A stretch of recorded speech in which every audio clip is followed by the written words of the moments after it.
Hoje nós vamos falar por que e como nós fizemos o contrapiso dos containers de baixo e também como fechamos e vedamos as portas de um dos containers. Antes de iniciarmos a preparação e execução do contrapiso, fizemos todos os furos no assoalho onde teremos as passagens das tubulações de hidráulica e elétrica.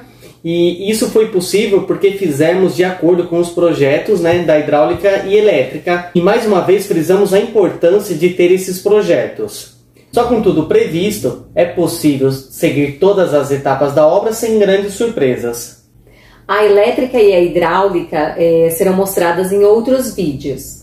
O motivo de termos optado por fazer o contrapiso nos containers foi porque os assoalhos estavam bem ruins e tinha um desnível, entre um container e outro. Sim, acabou ficando um desnível. Aí o contrapiso foi a forma que nós encontramos de nivelar tudo isso.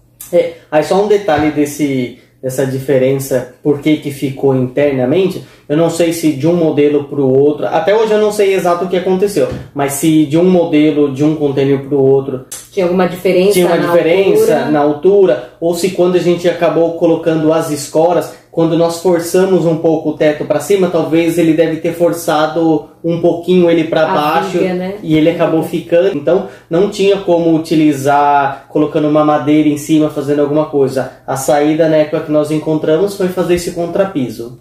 Aí o maior desafio foi pensar em como nós faríamos para que esse contrapiso fixasse, grudasse na madeira do assoalho. Ai, grudasse.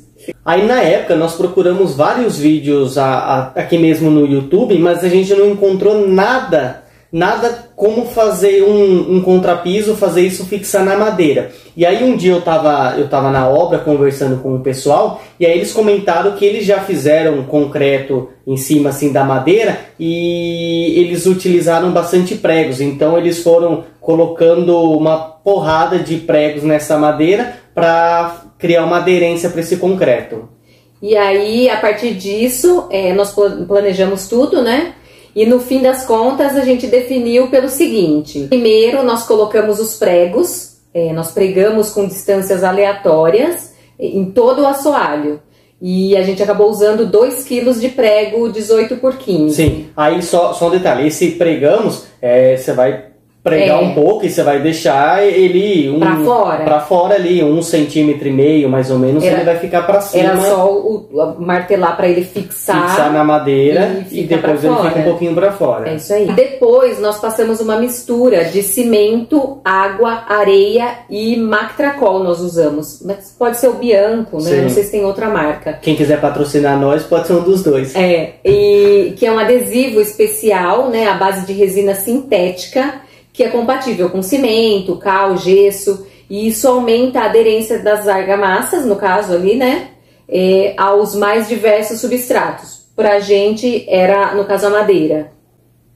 Nossa, que técnica que você fez. E aí, para essa mistura, nós usamos a proporção de 1 medida de cimento para 2 medidas de água, 3 medidas de areia e 1 medida do Mactracol ou Bianco. E aí nós aplicamos isso no assoalho todo com uma trincha e com a vassoura. Sim, a ideia não é deixar ele bonito, você tem que passar lá e deixar ele todo asqueroso assim, Áspero. Ele cria uma aspereza que depois ajuda a fixar. Então a gente já tinha o prego e essa massinha áspera. É como se fosse um chapisco na parede, só que no caso no assoalho. Isso. Aí depois, terceiro passo, nós pregamos uma tela galvanizada para viveiros, que a gente comprou numa agropecuária, como tela para viveiro de pintinhos, que é aquela com um buraquinho, Ele é menorzinho, porque se for na agropecuária ele vai ter a tela de galinheiro, que ela tem um vão um pouquinho... mas é um pouquinho maior. É menos que um alambrado, mas para ter uma ideia. E aí essa de pintinho, ela é menor ainda, que a gente vai colocar aqui para vocês verem. Isso foi o ideal ali. Aí o objetivo disso tudo era deixar bem fixo esse contrapiso na madeira. A conclusão de tudo isso, o que foi fazendo agora de trás para frente? É o concreto fixar nessa tela de pintinho. Aí essa tela de pintinho vai estar fixada nos pregos e o prego vai estar fixado na madeira. Então essa foi a forma que nós encontramos para deixar tudo bem grudado e deu muito certo até então, né? Então 3 anos e por enquanto tá tudo ok. Sim. Depois dessas etapas, nós delimitamos as áreas molhadas, né? Que são banheiros, cozinha e área de serviço, fixando sarrafos no perímetro. E porque essas áreas, né? As mestras e o contrapiso dessas áreas, eles foram feitos depois. Porque eles demandam um caimento, né? Então, assim, para toda a casa nós nivelamos todo o contrapiso, mas para essas áreas molhadas nós deixamos para fazer posteriormente, justamente para a gente conseguir fazer as quedas para o ralo, fazer tudo certinho, com mais calma, né? Aí no final de semana nós fizemos as mestras no restante da casa, né? Excluindo as áreas molhadas, e a gente teve a ajuda da minha irmã, da Miriam, e do meu cunhado, Leito, que eles são porretas no esquema.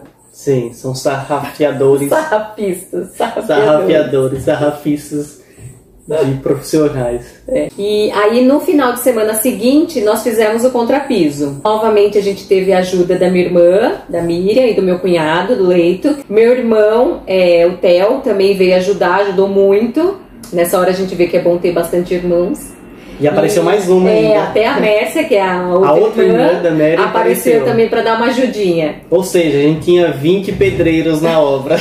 E antes da gente espalhar o concreto, nós usamos uma mistura de Mactracol, de novo, com água, para dar aderência. Então, assim, antes de jogar o concreto, né? Então a gente ia lá com essa mistura. Numa garrafa PET com a tampinha furada. Jogava essa mistura em cima dessa madeira, onde estava a tela, toda aquela parafernália que nós fizemos antes. E aí depois a gente já vinha com o concreto jogando e vinha já fazendo sarrafiando isso daí. É por isso a importância das mestras que nós fizemos antes, que já estavam curadas, secas, para você colocar o sarrafo em cada lado da mestra e você ter essa direção, esse nivelamento que você vem puxando. E assim, nosso dia foi muitíssimo intenso. Tô cansado até hoje, acho.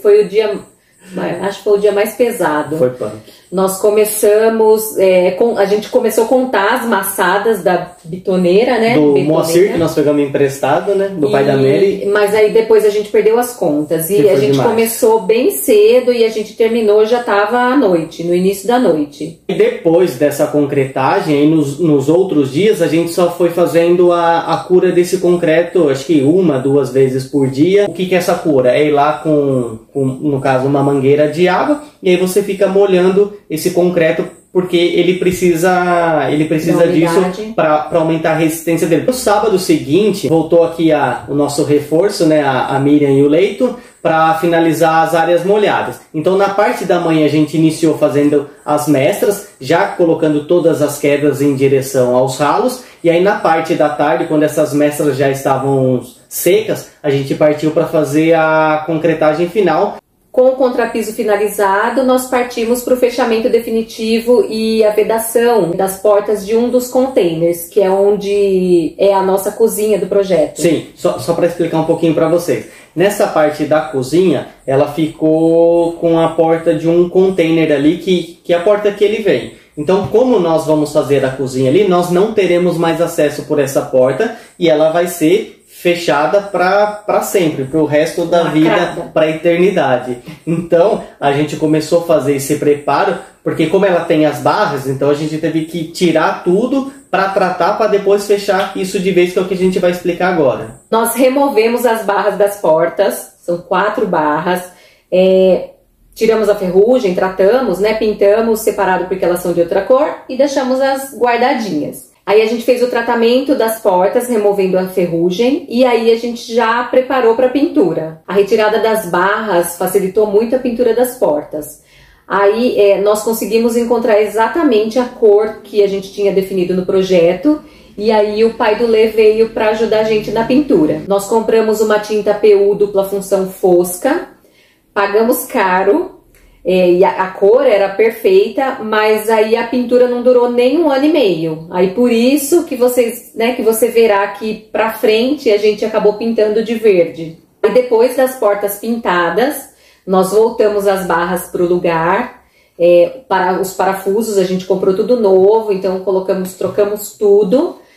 Fechamos essa porta de vez com a ajuda do João, que apareceu, sim, do nosso amigo. Pra fazer uma força. E só um detalhe, antes da gente fechar essa porta de vez, a gente passou um silicone UPU, então em toda a volta onde ele tem a borracha, a gente encheu isso de silicone para a hora que fechar, ele fechar vedando bastante com esse silicone. Então, com o contrapiso pronto, essas portas travadas, chegou a hora da gente fazer a instalação das esquadrias, que é o que vocês vão ver no próximo vídeo. Se você gostou, curta esse vídeo, se inscreva no canal e compartilhe com seus amigos. Por hoje é isso. Obrigada pela companhia e até mais. Sobre o piso dos containers, nós fizemos o contrapiso por causa da condição do nosso assoalho. Mas, por isso que é legal a hora da escolha do container, se puder escolher, se você tiver um container com contrapiso legal, você lixa, trata isso, você pode usar o próprio assoalho do container, que é uma madeira naval muito bonita, então dá para tratá-la. E uma outra opção é comprar o compensado naval, que é o que o nosso amigo Will fez. Ele comprou a peça nova, tratou com verniz e tal, e instalou com a pistola pneumática. E aí o piso ficou novinho. E esse é o plano para fazer o assoalho do container de cima. Comprar o compensado naval, invernizar e colocar com a pistola pneumática.